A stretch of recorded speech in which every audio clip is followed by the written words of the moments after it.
And we're back. This is the North County San Diego Democracy at Work Action Group. We are resuming our reading of Democracy at Work, A Cure for Capitalism by Richard Wolff. And we have made it to Chapter 2. Actually, we are ready to embark upon reading of Section 2.2 in that chapter, the bailouts and the national debt. Frank is going to kick us off with reading that section. Alrighty, so based on that title, I wonder if this is going to be a bit more history-driven, descriptive as opposed to prescriptive, but we'll see.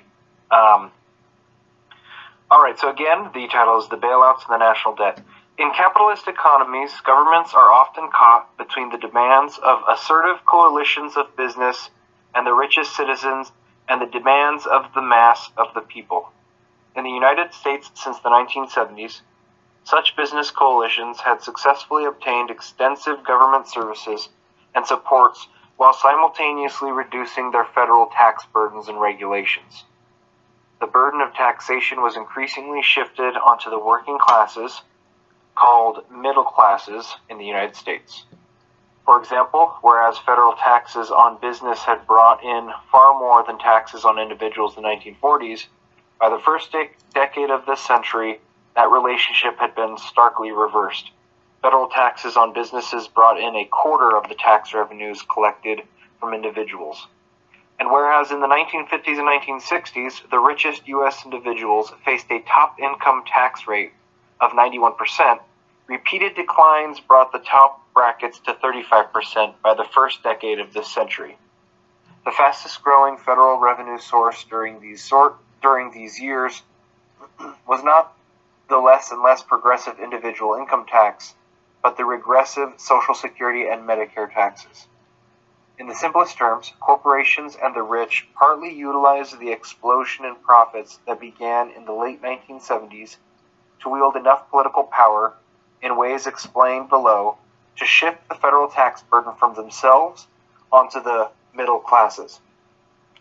The framework and rationale for this remarkable shift of the federal tax burden was neoliberalism.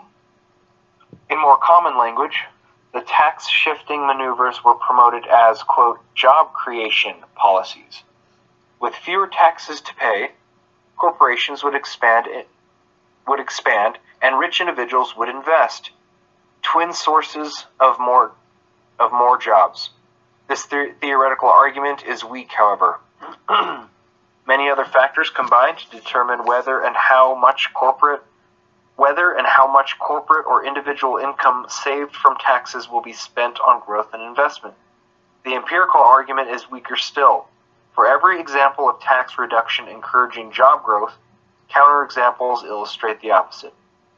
Nonetheless, justified as creating jobs, tax reductions on the corporations and the rich occurred repeatedly and dramatically throughout the last 30 years. This was less because corporations and the rich wanted them, nothing new there, than because mass working class opposition was not sufficiently mobilized to prevent them. I should intervene here with... I was going to as well, yeah, go ahead. I just thought that everything that he's highlighting right now is so relevant given the recent tax plan that got approved. And, I mean, it's the same rationale, which is funny because, you know, Trump is, I mean, for obvious and legitimate reasons, criticized and strongly rebuked, to say the least, for his outrageousness, but a lot of his policies, his economic policies, really reflect, like, the neoliberal consensus, you know, especially what the harder right side of it, spectrum of it, wants to push. I mean, it's all in, like, you know, Paul Ryan's playbook. They're all totally on board, and that's why that sort of thing passed, which is, I mean, bitterly ironic for many of the folks that supported him and voted for him, because, you know, they thought he was gonna drain the swamp and attack elites, but elites in his book, you know, are not of the economic variety. And I mean, because he is one in many respects, which is so weird to think about how people's, you know, frameworks for understanding this sort of thing how that's, I mean, I guess shaped by some of these like ideologies like neoliberalism and just, you know, existing in the United States where things like this have become the norm. So when we think about elite, our criticisms aren't, you know, immediately directed at the concentration, the, you know, gross concentrations of wealth and power and that sort of thing, but instead, like, you know, the cultural elite or the politically correct political elite or whatever. Yeah, and this boils down to something we come back to time and time again, it seems, which is the lack of popularity of economics in mainstream discourse. In my opinion, that's what it seems that it is. It's just, unfortunately, not sexy enough. And so, like you said, it's when people think of elites, when the layman thinks of elites, they think of elites within the sphere of politics. They think of elites within the sphere of intellectualism, or within maybe even technology. You know, thinking of the Zuckerbergs and the, you know, or you know, even like the Peter Thiels of the world. Those are the elites, as opposed to, you know, thinking of it in more strict economic terms. But no, I'm glad you mentioned the Zuckerbergs, the Peter Thiels of the world, because there is, I think, some, again, legitimate animus that people feel toward the Silicon Valley elite, you might say. And so I think there is, like, undergirding that some element of class consciousness, you know, or of critical class analysis. It just doesn't always rise to the level of actual consciousness, you know? Yeah, absolutely. But that's something that I think that could be coming, though. Yeah, I mean, education, you know, what Democracy at Work does, I think that it promotes that sort of, you know, more critical understanding that helps elevate some of those submerged analytical critical elements to the surface for people, and like connects the dots. What was that? I was just going to say, I think it might be, it may end up getting much more within the public sphere, because I feel like, and this is already happening in certain ways, that the individuals who are running the super large companies like Google, Apple, even what's his name with Tesla, Elon Musk. Elon Musk. These individuals, like, people are starting to see that they have a lot of power in the ways that they exercise their own companies, like Google. Like just Google itself. Like, if one really digs down and sees how impressively influential that one company is, I think people are going to start seeing, like, whoa, you know, the person who's running Google, you know, the individuals behind Google, they seem to have quite a sway over politics, you know, and hopefully people will be able to connect those dots and see, okay, that's going to be an issue there, because, you know, they're going to have too much influence over politics, you know, eventually. In fact, they probably already are. You know, you might even think back to the first day that Trump was, or the first week or two that Trump was the president, or right before he was president, everyone going up to his hotel room and, you know, getting that FaceTime with him. Everyone, lots and lots of individuals doing that. So, I mean, I think what you just said is actually really brilliant. Don't get, you know, too full of yourself or anything. But my head's huge. No, but I mean, this idea that their economic prowess and other types of prowess too. I mean, being new media companies themselves, they aren't just strictly economic, obviously, but that yields and has consequences in terms of these other domains in which power, for lack of a better word, can be exercised, or at least influence. Maybe that makes more sense. That is, you know, the political, the social, and the cultural, by very nature of their dominance, you know, and also by the very nature of the realm in which the companies operate, which is technology. And so, yeah, you're exactly right that they do. I mean, that was, you know, people have harped on it probably too much and with some hyperbole about the way in which, Facebook news feeds might have influenced the 2016 election and that sort of thing, but certainly it's indisputable the way in which that shapes how many people get their news and understand the world, right? And then, so yeah, I mean, I think for that reason alone, maybe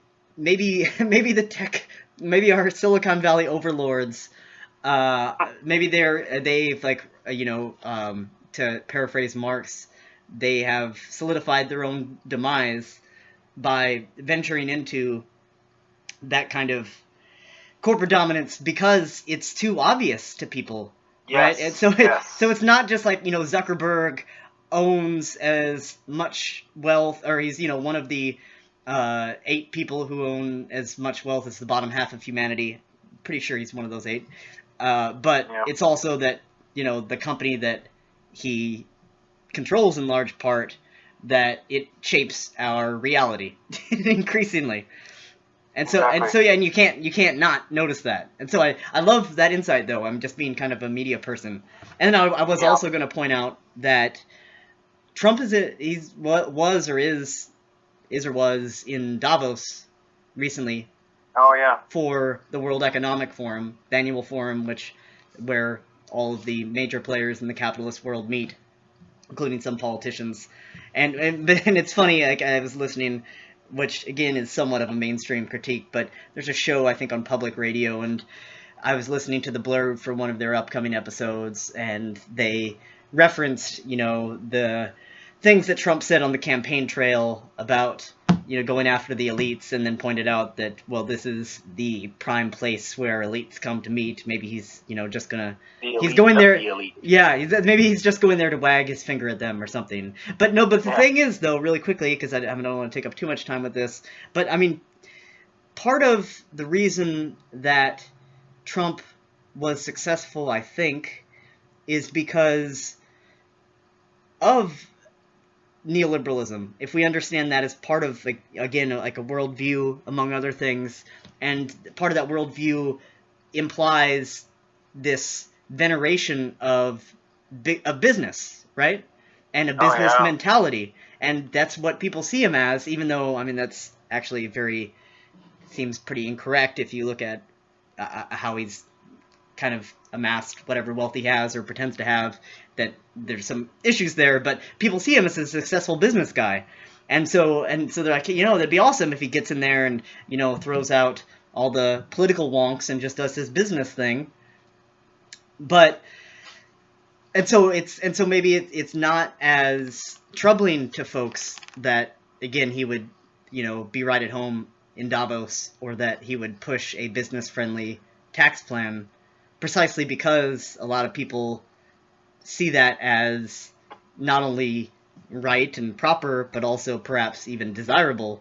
But again, it's hard to square that with, people's own lived experience of being screwed over by big business, and that sort of thing. Yeah.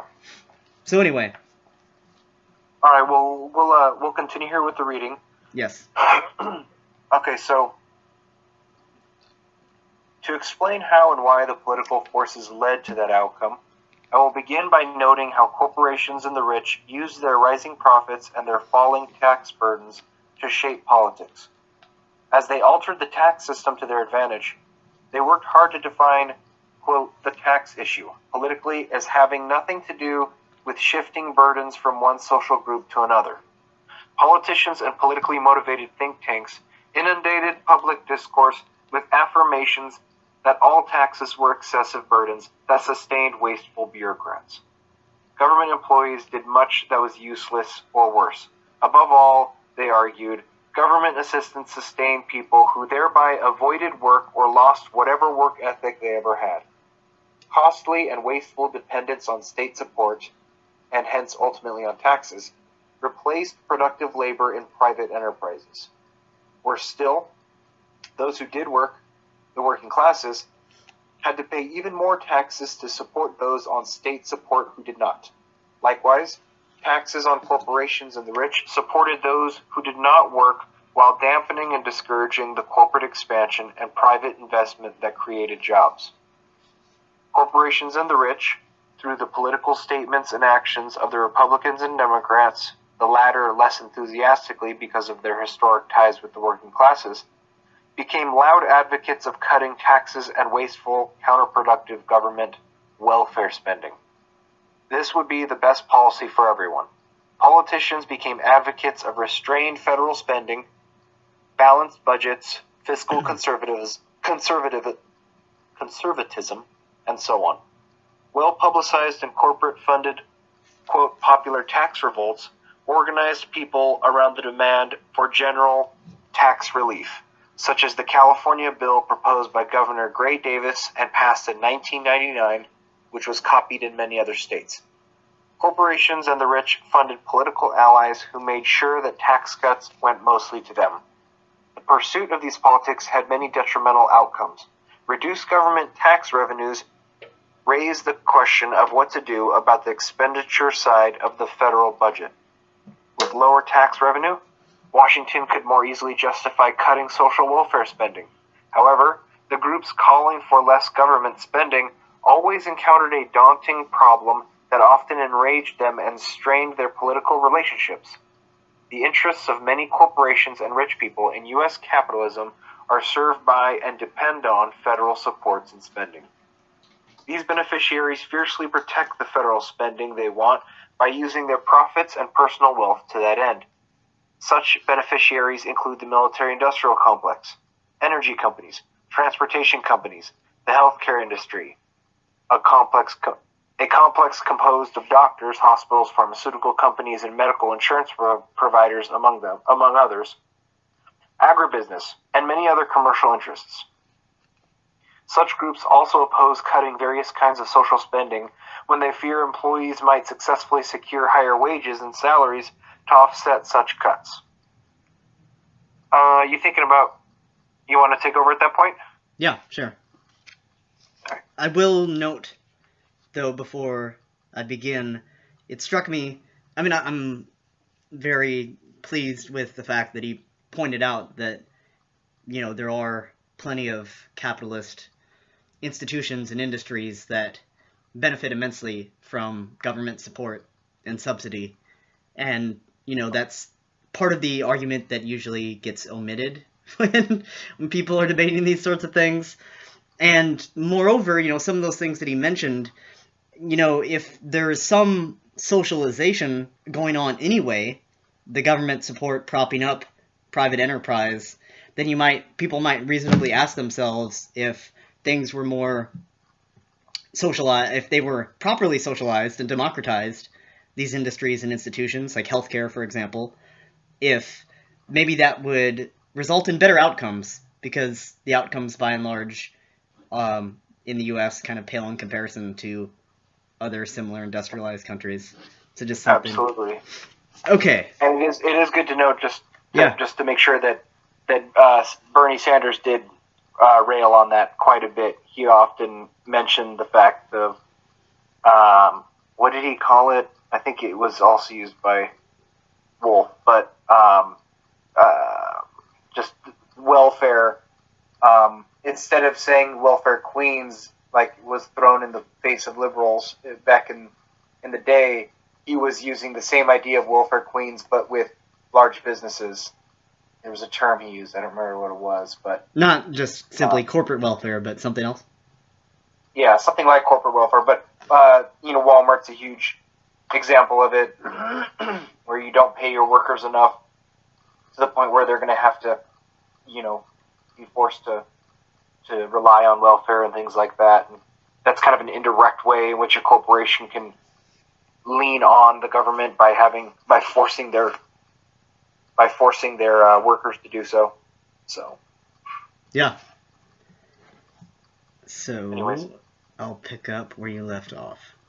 The working class also resists federal spending cuts upon which it relies. Social Security, Medicare, and Medicaid benefits, federal employee pay and benefits, federal aid to state and local public service budgets, student loan funds, and so on. Many in the working class want lower federal taxes, but without cuts in important areas of federal spending. Because the working class has for many years lacked the organization that might mobilize funds sufficient to compete with the profits and personal wealth that corporations and the rich use to buy political influence, it wields its influence in a disorganized and generally less effective way through voting. Workers support candidates they perceive as being committed to lowering the overall tax burden without lowering the widespread benefits of federal spending. The two sides place contradictory demands on the federal government and politicians elected to federal offices, who have responded by repeatedly cutting taxes on corporations and the rich, especially, but also, to a far lesser degree, on the working class. Parties and politicians thereby reward the financial contributions of corporations and the rich and the votes of the working class. Likewise, to the same end, they tend to avoid spending cuts that could risk alienating their financial supporters or voting constituents. Of course, sometimes the parties and politicians cannot navigate the contradiction without offending one group or the other by raising a tax or cutting a government outlay. However, that is widely recognized as a dangerous situation. Such moves have often ended political careers, serving as an object lesson to party leaders and elected officials that the far better political strategy is to find a way to both keep taxes down and government spending up. The only way to accomplish this resolution of the contradictions capitalism imposes on the federal budget is deficit spending. The federal government must borrow if it is to sustain or raise federal expenditures while cutting or not raising federal taxes. Federal borrowing was, before the 1980s, a more exceptional practice, necessitated chiefly by wars and largely repaid thereafter.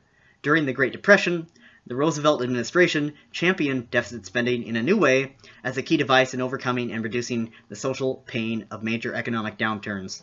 The work of Keynes defined deficit spending as an appropriate counter-cyclical fiscal policy, but deemed such deficits exceptional and thought they should be repaid once an economic downturn had given way to an upturn. After 1980, it became routine practice to expand federal deficits and thus also the national debt in the United States and many other countries. Thus, when the major capitalist downturn hit in 2007 and continued for years, the federal government's sudden, large, counter-cyclical spending imposed big deficits and big increases on an already elevated U.S. national debt. The severity and urgency of the 2008 and 2009 economic crises and the resurgence of Keynesian economics combined to encourage and justify all the government borrowing. However, debt levels that had been rising since the 1970s, coupled with the post-2007 explosion in additional debt, raised a new problem for capitalism internationally.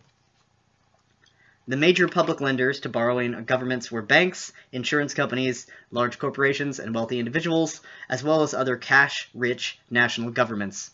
By 2010, these lenders were becoming concerned that the debt levels of the borrowing governments were becoming dangerous, lest they find taxpayers unwilling to pay the additional taxes or forego public services and jobs to free up the money to service such crisis-driven debt increases. This accumulating set of contradictions led to a capitalist crisis of historic proportions that has persisted for years after its beginnings in 2007.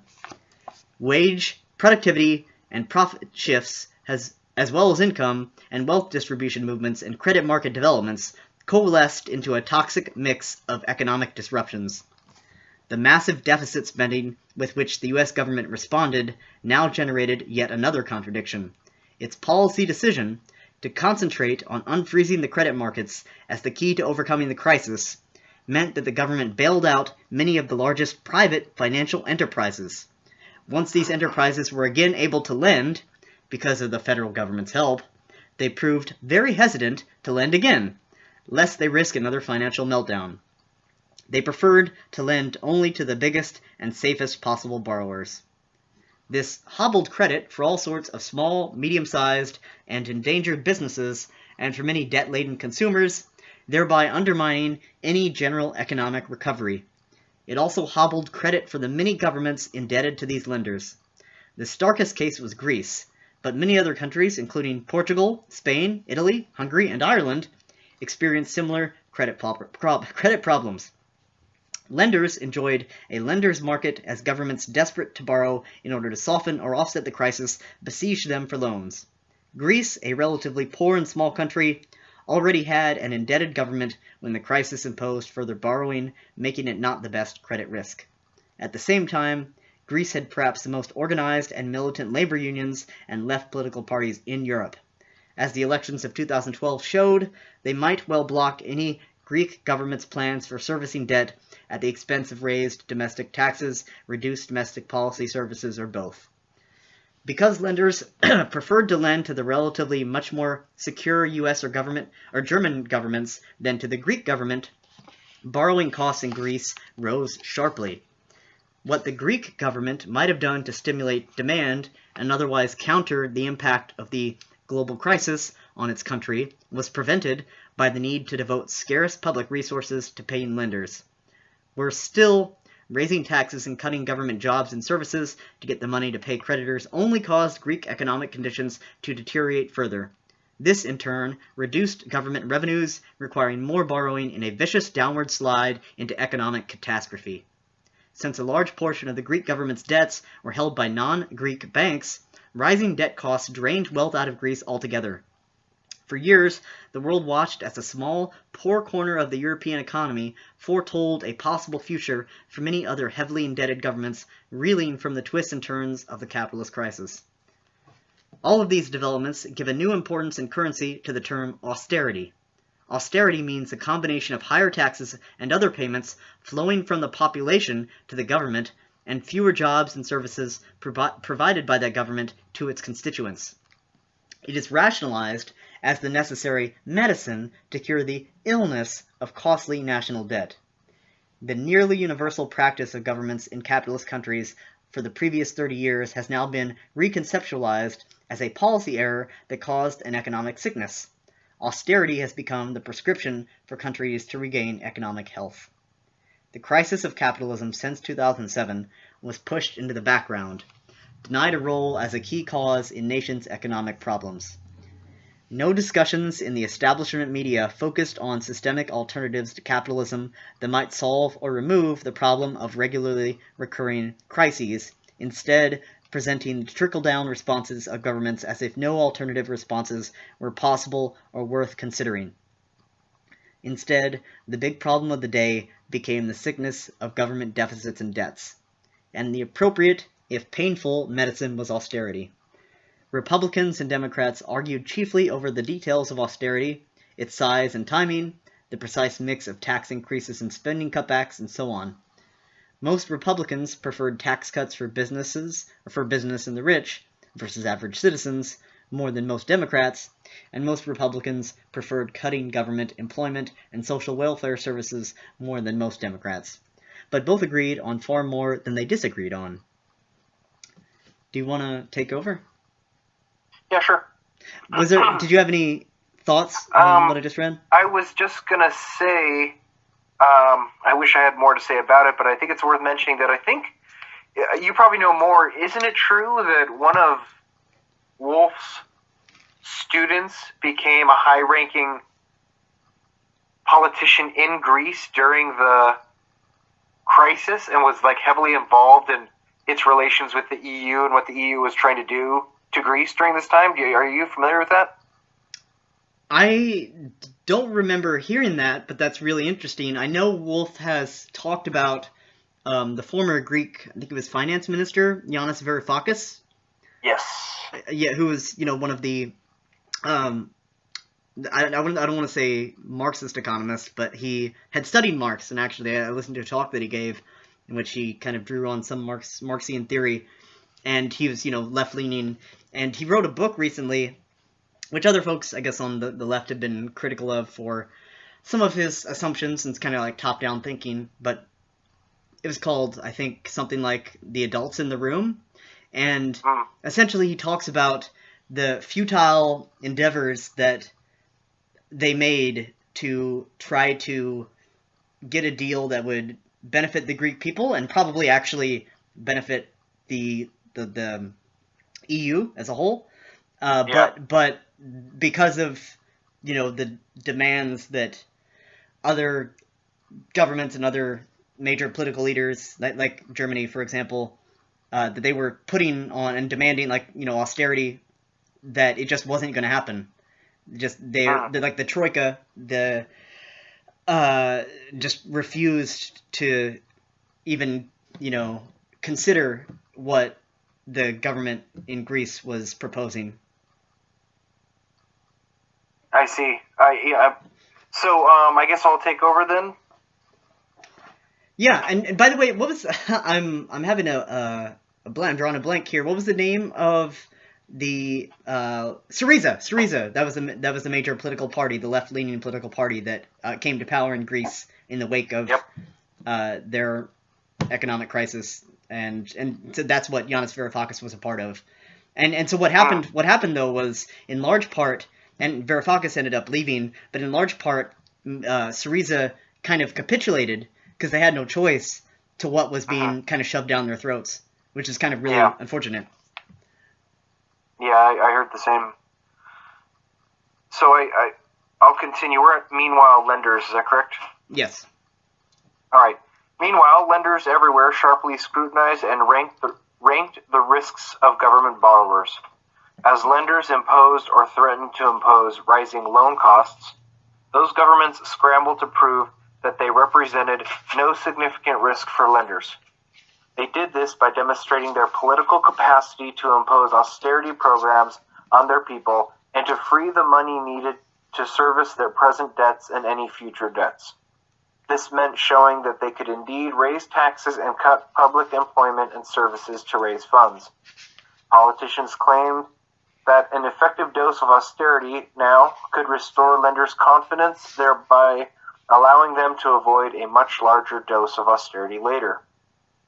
Thus, the Greek socialist government of George Papandreou, which had come to power in 2009 on a platform opposed to the injustice of austerity, reversed its position.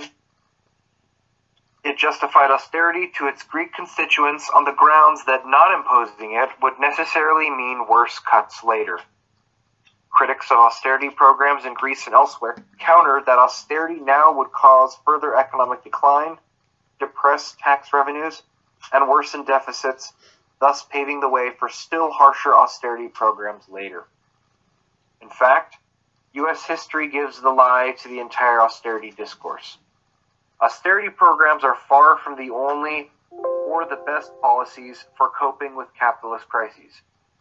During the Great Depression of the 1930s, when unemployment was much higher than during the current crisis and federal tax revenues had fallen relatively more, the policy solution was to increase state spending sharply, the opposite of today's typical austerity programs. FDR's administration established Social Security, unemployment insurance, and a federal jobs program that hired many millions of the unemployed. At the same time, this social spending surge was not paid for by a corresponding burst of federal borrowing on the scale of what happened after 2007. Instead, FDR imposed heavy taxation on businesses and on rich individuals. This helped to finance the fiscal stimulus for the bottom, a kind of trickle-up economics, without exclusive dependence on fast-rising government debt.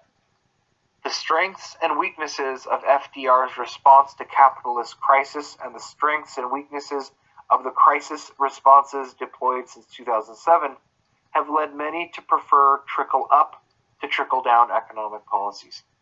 However, whatever a reasonable person's preference, the tried and tested alternative program to debt and austerity certainly merited discussion and debate by policymakers in the United States after the crisis broke in 2007. Yet that never happened. Republicans and Democrats together repressed the few moves in that direction by various social groups and a handful of dissidents in Congress.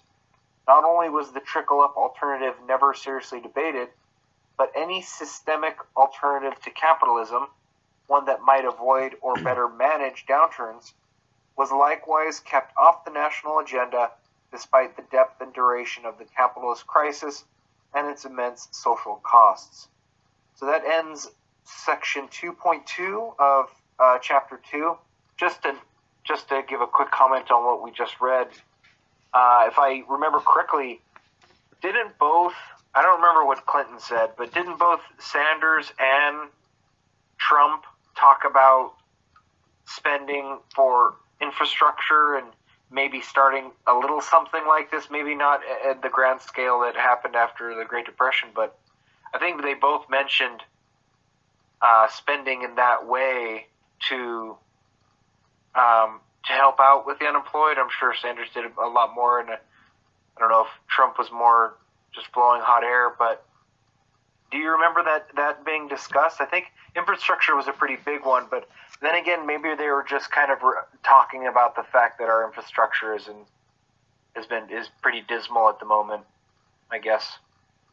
I think that's certainly the case, and that's reason enough to address it, and that might have been part of the impetus. But I mean, I think you're right too, that part of Sanders, and you know more about his platform and policy positions than I do probably, but my understanding, or the way that I kind of situate him politically, is and his democratic socialism, what he calls democratic socialism, as being kind of a New Deal progressive. Yes. Primarily, which I mean would be far preferable to any of the other policy making administrations that have ruled that have had power in the United States and for many decades. But nevertheless, it's a far cry from, say, the socialism of Eugene Debs. And if anybody is in the Southern California region, there is a film screening about Eugene Debs that's going down coming up here in February. Maybe we can provide more information on that when I post this video in the comments, or in the about section, the information section, the text below the video. But yeah, so he's did that, and even Sanders has suggested that he's been critical of capitalism itself, right? He's called out the system, but what he's proposed to address it, while admirable in a lot of ways and again preferable, probably doesn't really qualify as the kind of fundamental change that I think somebody like Wolff is talking about. Not that maybe Sanders wouldn't be receptive to it, and also taking into account what the electorate that he has to consider, what they would be receptive to as well. But what do you think? This is let me know if I'm right in this. This is kind of reformist versus revolution, right? Yeah, but I don't want to promote any stereotypical conception of what revolution means. It would be more like, of course, yeah, because I mean, Wolff, obviously he's not arguing for the violent seizure of state power, storm the Bastille sort of revolution. I think that Sanders, obviously he's certainly of one color or another a reformist, and I think that kind of comes from his background as being in politics for as long as he has been, which is pretty damn long. And so I think in his mind, he's kind of setting the idea that this is going to have to come from the changes that are going to have to occur to the system itself. I'm wondering if he does foresee a future where possibly the system could be replaced completely. Obviously, he's looking to have that occur, if he is at all, through a super, super long transition out of it, basically. And so, I kind of give him props, and I kind of see why he would think that way, because it's kind of a pragmatic approach, in my opinion, as opposed to going at it from another route that is still reformist. I think Wolff is definitely of another type of reformist, but he's more interested in sort of illuminating people through argument, and trying to get people to go, oh, okay, this system's super flawed and it should be replaced. Okay, well, what do we do now? As opposed to Sanders, who is kind of is not that intense about it, but he is saying that there are the flaws, obviously, and that these are a couple of things that we can do right now with the politics that we have, with the parties that we have, and it's going to be slow going, but let's kind of, go into this maybe a little bit slower, but it's funny that you emphasize what Wolff's doing, which is, that education through argumentation sort of thing, and I guess it's worth noting that Sanders did his share of that too in other respects. Like, I remember when Hillary Clinton was kind of trying to red bait him and associate him with socialist governments and that sort of thing, and Sanders was critical of her affiliation with Henry Kissinger for good reason, because his involvement in, well, among other things, involvement in the U.S.-backed overthrow of the democratically elected government of Salvador Allende in Chile in September 11, 1973, and the U.S. support for the Pinochet dictatorship that ruled for some 17 years after that, with, massive numbers of torture and death that followed. And so one of the things that Sanders was doing, though, was like, most people aren't aware of that history, and I mean, it's weird. True. And it's kind of ironic that, I've heard folks that you might identify as maybe more right-wing. It depends on what we mean by right-wing, but certainly not, they wouldn't identify as leftists and are critical of the left. You probably know who I maybe have in mind, who are like, nobody ever teaches folks about the horrors of the Soviet Union, but it might be just as important, probably even more important, to learn about the horrors of committed and atrocities committed by the state of which you are a citizen, or, like, that might be an important thing to learn about as well. I think that people don't, I think you're right that people aren't aware of the details behind it, but I think that most people, although, again, not being aware of the details, I think most people are aware that, I mean, it's hard to speak on behalf of so many individuals, but sure. I feel like most people are aware that, and this is kind of putting it in a sort of informal way, but I think people are aware that something happened, and this is only one aspect of what you're talking about, but something happened in the 80s with Reagan and Latin America that was really crappy, and it showed us as being really bad in some way, and I think that's the extent of their knowledge. And unfortunately, they're not really geared towards diving deeper into that, because that would be unpatriotic, James.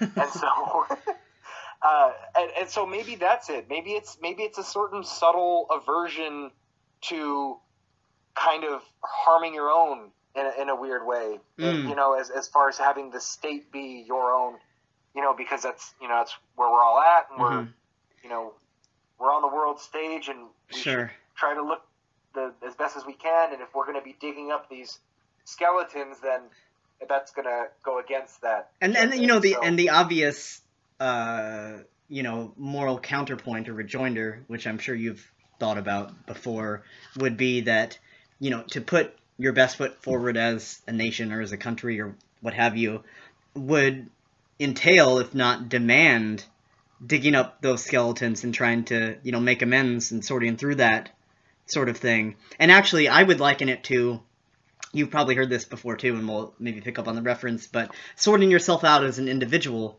Well, I mean, I think it's kind of interesting to apply that idea and method to yourself, to the social group of which you're a part. Nice connection there. It's one of the many that I'm making. It's one of the many that I'm making. But and so this got me thinking, though. I know I deviated from the point that I initially wanted to make, which was just that Sanders was also doing a kind of he was engaged in a kind of public pedagogy, although within certain bounds. Although that was interesting, one of the bounds that he stepped, that most people don't step beyond, that he did, which I really appreciated. But certainly doing things in a different way than Wolff does, for obvious reasons that you pointed out. They're different, institutional roles, and exactly. Sanders' career as a politician. But, which isn't to say that, I mean, I don't know. I wouldn't be the first person to put a lot of faith in any politician to carry forward even revolutionary reforms. You know, although I think people can put pressure on people in political power that can aid in that process.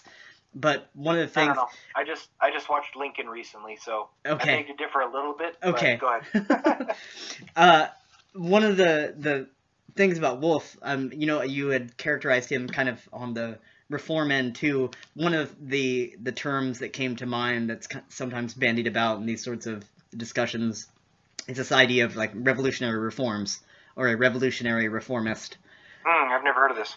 Yeah, which would, you know, and maybe makes sense. Yeah, and you know, I'm sure, and there are other examples, and it's not just Richard Wolff, but he certainly, I think, falls in that camp because he does offer this systemic critique, and he has a relatively pragmatic approach to trying to displace that system, right? Which, you know, who knows the degree to which it will end up being successful, but, you know, he points to existing worker cooperatives and has, and as I think we're going to read later, has an idea about how, you know, networks of worker self-directed enterprises can expand and grow and that sort of thing, and that's part of his, that's part of the education that I think he is engaged in.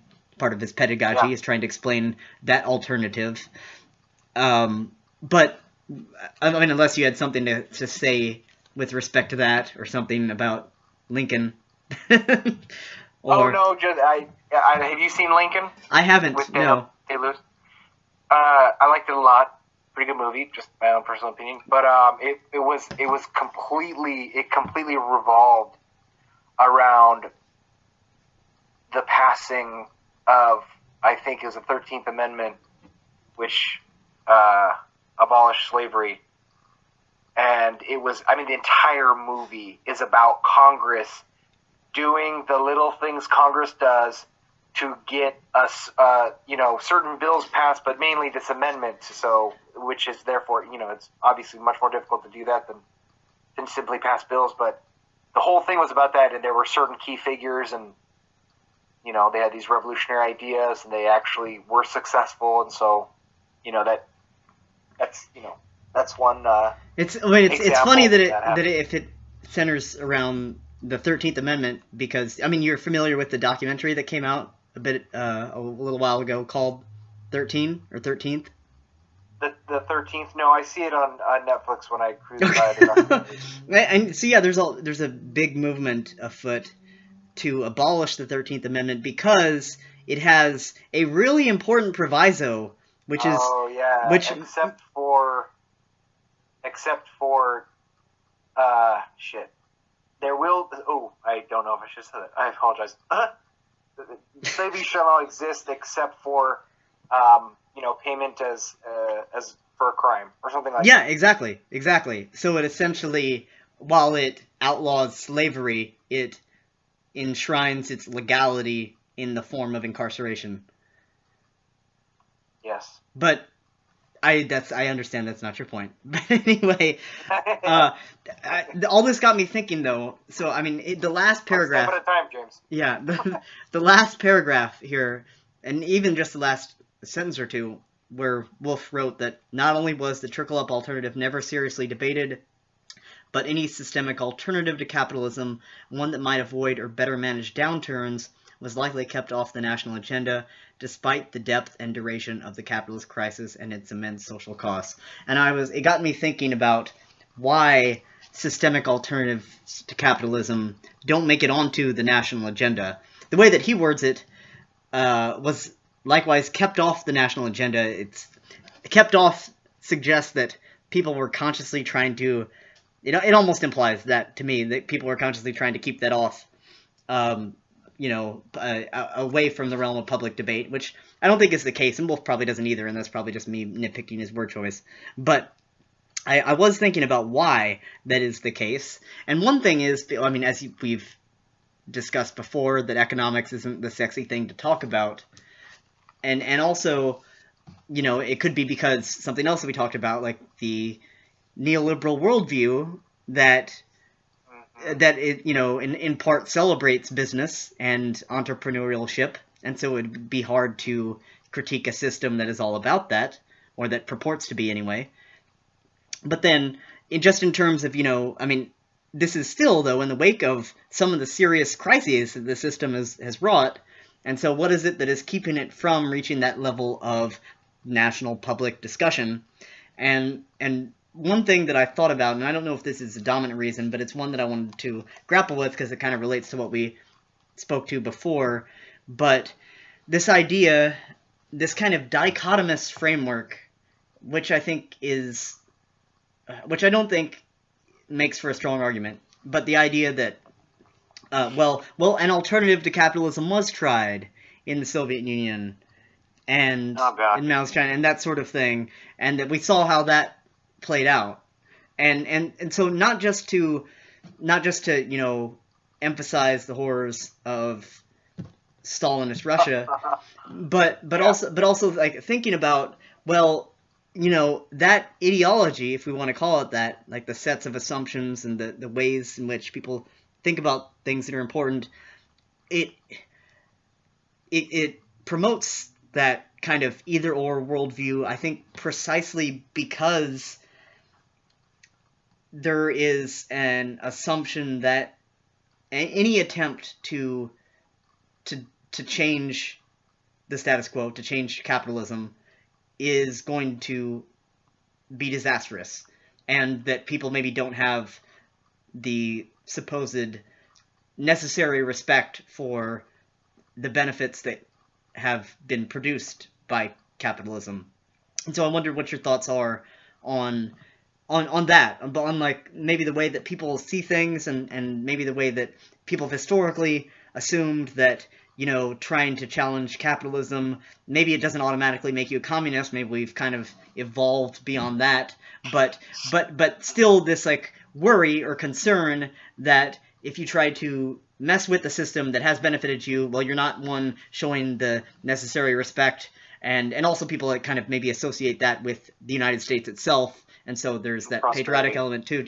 Yeah, and then also that it's doomed to failure. So do you think that plays a role in keeping this from reaching the level of, national public discussion, or has it, at least been that way? Maybe it isn't anymore, but I was thinking about all of that. What are your thoughts?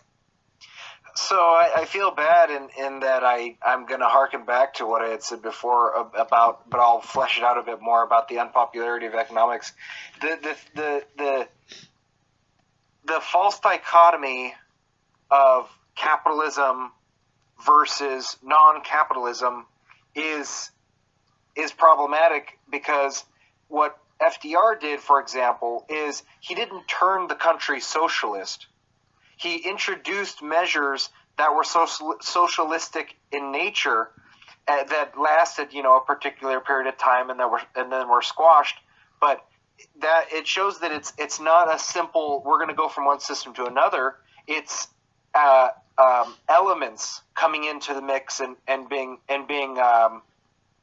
brought in kind of in a sort of ebb and flow type of fashion, maybe, but over time. And so I think people, when they think, see, the problem is when we're thinking of what the layman thinks. We're thinking of what the individual who's got the 9-to-5 job, who's, maybe not upper middle class or maybe even middle class, but they're doing just fine. What are their thoughts on it? And their thoughts are going to probably end with, I'm doing okay.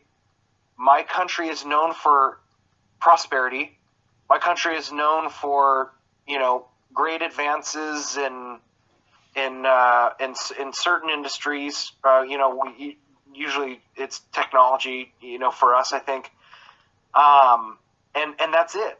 And that's the mainstream consciousness. It's a very truncated sort of like not digging underneath of what's going on, and therefore not seeing the little gems that are actually in non-capitalist economies, unfortunately. And so, other than that, it's more complicated than meets the eye, and therefore the layman is probably not going to be interested. And if the layman's not interested, it's going to be very easy to manipulate the layman into going into one direction or the other. And I think that encapsulates the history of of the direction of our economics in this country, at least. And so, I mean, if you look at Europe, you know, they're able to have a hell of a lot more, maybe not a hell of a lot more, but they're able to have a lot more, yeah, socialist elements. Yeah, and I wonder, and prominent socialist parties, even communist parties, and actually prominent, in Spain, you know, some isn't it in Spain or in Portugal where like 3 or 4 different left-leaning parties came together and actually tried to, you know, consolidate themselves and get stronger. I think it was in Spain. I'm not sure. No, I mean that raises. Yeah, I mean you're absolutely right. Yeah, I mean there's been several cases I think in Greece and Spain and probably elsewhere where coalitions of leftist parties have kind of collaborated to elect different political figures and kind of put forward a coalitionist, left-leaning, socialistic agenda with, you know, various degrees of success too, for that matter. But of course, one of the things too that makes that is an essential difference between much of Europe and the United States is that the term socialism, right, or the term socialist, it doesn't have the same baggage in Europe, weirdly, perhaps, that it does in the United States. And, you know, some of the main reasons for that are the serious repression of socialists and communists in the United States that arguably went far beyond anything that Europe experienced, at least in ways that became normalized. So I mean, we had 2 Red Scares, and they had to deal with the National Socialists. I know, I was thinking that too, yeah. but at the same time, it's like we had 2 Red Scares, right? And in the first one, you had socialists like Eugene Debs who went to jail for exercising what we consider to be, you know, free speech rights, and you know, and you had Pat. Go ahead.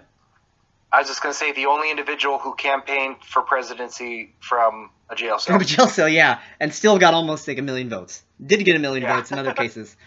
And then you had, you know, the McCarthyism, and before that, I mean, McCarthy was just one figure in the second Red Scare. You had the House Un-American Activities Committee that brought people up just on suspicion of being affiliated with some institution that might be sympathetic to communism, in which case many had those ties. Like, for example, in the 1930s, right, some of the communists, in the American communists, they really couldn't care less about what was going on in Moscow. They were primarily concerned with, you know, organizing labor here in the present, and they were some of the only ones that were doing it. And so you had the CIO, like they were working together with a lot of folks in that union until they were expelled after that. And then, like I mentioned, the House Un-American Activities Committee, there's a great line in a book by Robbie Lieberman, who was a historian at Southern Illinois University, Carbondale, where I did my PhD. She's since gone on. She might be professor emeritus somewhere else now. But in her book, The Strangest Dream, which is kind of about that era and the anti-communist fervor, she talks about when the House Un-American Activities Committee brought up a bunch of women peace activists who were organizing, and, you know, put them essentially on trial, and somebody made an editorial cartoon satirizing it and asked the question, so which is it that's un-American now, women or peace? And I thought that's like really, really funny. But there was that, and like there were the Hollywood blacklists, and like the list, I mean, and the list goes on, and and that history isn't, that history really isn't taught much in schools either, probably because, you know, teachers and professors too, for that matter, at colleges would feel like they're walking on eggshells because it's not that old, you know. I mean, Reagan rehashed that too, for that matter. You know, his fight against the evil empire when the Soviet Union was still around. Of course, you know, many of those arguments don't hold a lot of weight today, as we've already kind of indicated, because the Soviet Union no longer exists. So that has to be taken into consideration when you're thinking about what's necessary and what's not. But yeah, well, I mean, what do you have to say about all that? I was so Chomsky came to mind, and I think you might be able to illuminate our listeners a little bit more on this, because maybe you've read this work, but I unfortunately haven't. I think that his manufacturing consent has a lot to do with why the public has the sentiments that it does in regards to these discussions, and why it's so easy to not hear about these alternatives. And that's, to some degree or another, the calculated, the intentional calculated, thing that occurred it's occurring right now, I'm sure, but has been occurring since, I think, the 30s or 40s or maybe even 20s, where there's a calculated effort to get individuals to, lean certain ways, and this is done through lots of different means, like marketing and both of our political parties acting in certain ways, and kind of just towing the line without, like, directly doing it in front of people, like the Democrats are. Most Democrats these days are considered, if not all of them, are considered neoliberal. I'm pretty sure to one degree or another they are.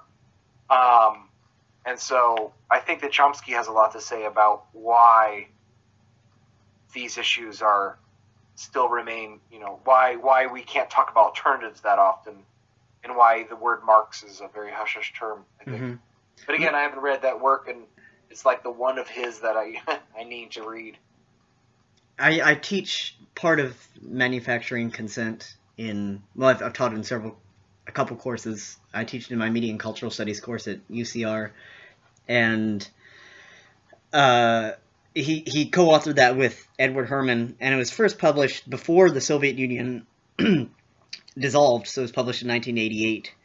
And one of the things that they emphasize is, Chomsky has written elsewhere about what he calls the bounds of the expressible, which is kind of you can think about it as the parameters for what's considered, or what is thinkable thought in the United States, and that and that anything that falls outside those bounds, because those bounds are so ingrained as a result of our social and cultural and political and media exposure, anything that doesn't fit within that frame, it's almost incomprehensible. And everything in that frame can more or less be said, and you don't have to say, provide massive amounts of evidence for it. It's just kind of taken for granted or assumed. But anything outside that frame, then you have to do all of that, and you're still doubted. And so that's why it's increasingly hard to discuss, say, on mainstream media, when you only have, say, 30 seconds to respond to an interviewer, to talk about things that people are totally unfamiliar with and that don't even make sense to them. And so if you're saying that, you sound like you're from Neptune. And if you sound like you're from Neptune, right, you have to kind of explain your position if people are going to take you seriously at all, but you don't have time to explain your position because it takes so long to provide that evidence and everything else that people, again, are not familiar with. And so that's part of the Chomskyan analysis. Manufacturing consent, more specifically, I would just say for our listeners, if they're interested, focuses on the political economy of the mass media. And so instead of thinking that it's, some vast conspiracy that those in power are trying to manipulate you or something, no, it's more like the institutional structure of the corporate media, that is the concentrated ownership media oligopolies, if you want, as well as, historical reliance on advertising for revenue. So you have large corporations, media companies who are selling essentially a product that is viewers or readers to other large corporations, advertisers. And so there's a worldview that you would probably expect to emerge from that one. It's not, usually a socialistic one. And other things too, like the reliance on government and state sources because that's newsworthy, right? And you don't want to alienate those important sources for things.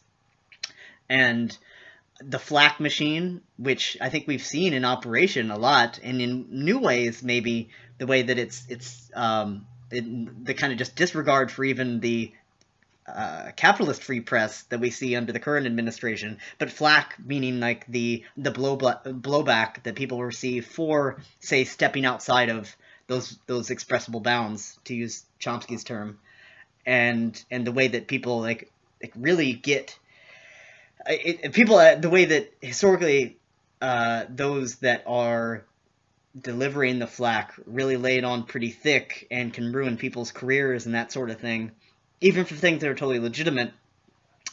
And so there are these filters that essentially produce the news and views that we're exposed to, and that implies omissions of a lot of other things that might be of serious import, and the embedded assumptions about things like the benevolence of U.S. military power, and to maybe a lesser extent U.S. corporate power and that sort of thing. But all of this did kind of get me thinking a little bit. I think I'd sent you an interview that another Marxist scholar, David Harvey, did with journalist Jeremy Scahill, and I don't know if you had a chance to listen to it yet, but I have not. The discussion that we have been having about the strength of the relative strength, we don't want to exaggerate, the relative strength of socialist parties and socialist organizations in Europe contrasted with the United States. And one of the things that David Harvey had mentioned is that he doesn't think it's possible, or at least not very likely at all, for there to emerge a strong socialist party-like organization, or even probably organizations, plural.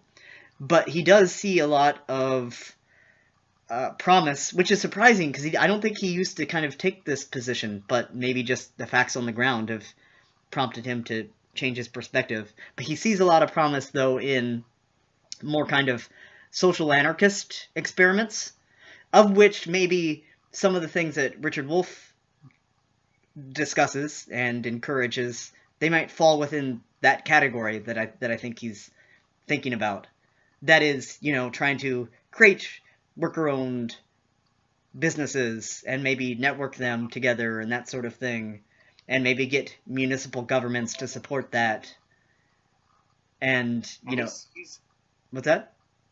I was going to say, he sees promise in that? Like, I wonder what he's... He sees that as being the only... I mean, I don't know if he sees promise in it. I think that's what I got from the interview, but he certainly sees that as the kind of the only thing that the U.S. has got going for it, the only possibility. And I wouldn't discount that, though. I mean, it's unfortunate, perhaps, that maybe something on a larger scale isn't possible, but who's to say that, some of those more grassroots endeavors couldn't, connect up and together form something larger and grander, and something, at scale that could have the same kind of desirable effects, democratic socialist type effects, that a more top-down approach would have, but which also might sacrifice some of the benefits that people get from participating in those grassroots efforts.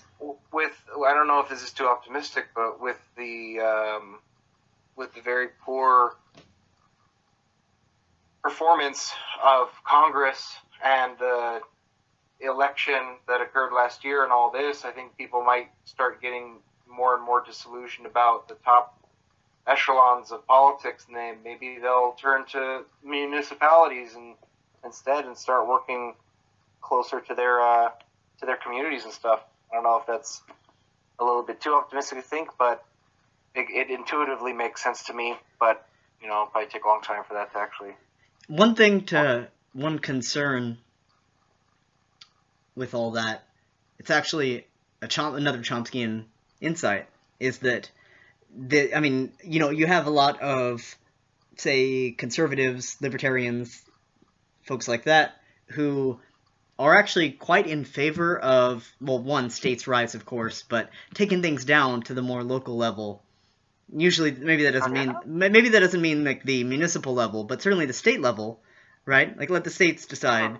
But one of the problems with that, and part of that is also because they don't want the federal government to promote the kind of FDR style programs that benefit folks. But anyway, One of the other problems, though, is like when you emphasize that smaller scale, what you're not sometimes taking into account is the power that, say, multinational corporations can exert over any kind of governance at that lower scale, right? They can play states off of each other and that sort of thing, which isn't to suggest that doing things like some kind of participatory democracy, things like maybe participatory budgeting and stuff that happens more on the more local level, like city, municipality level, that isn't maybe more potentially transformative, because it does allow for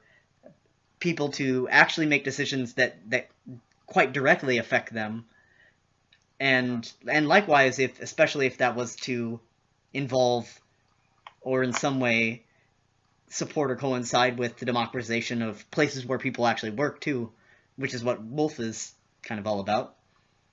Well, I think we're might want to call it a night at this point. Yeah, I was thinking that might work, because we have one final section in Chapter 2 to go, and if we finish that up next time, then we'll have divided the chapter into really those 3 sections with our readings. Okay, cool. Last words? Sounds good. Last words you want to leave? Just looking forward to what we're going to be reading. My brain's a little fuzzy, so I don't have any inspirational, bits to give. So, sorry, listeners. And I would also thank our listeners for bearing with our sometimes tangential discussions and spitballing, but that's what a reading discussion session is really all about. And so if you're listening anyway, then thank you for that. And maybe that's why you come here, and that's what you appreciate and enjoy. And so we'll continue to try to deliver that. So go ahead. It's been turned off? Nope, I'm going to sign us off now. So this has been the North County San Diego Democracy at Work Action Group, reading Richard Wolff's Democracy at Work, A Cure for Capitalism. We have just concluded section 2.2. We'll be picking up with section 2.3 in chapter 2 next time.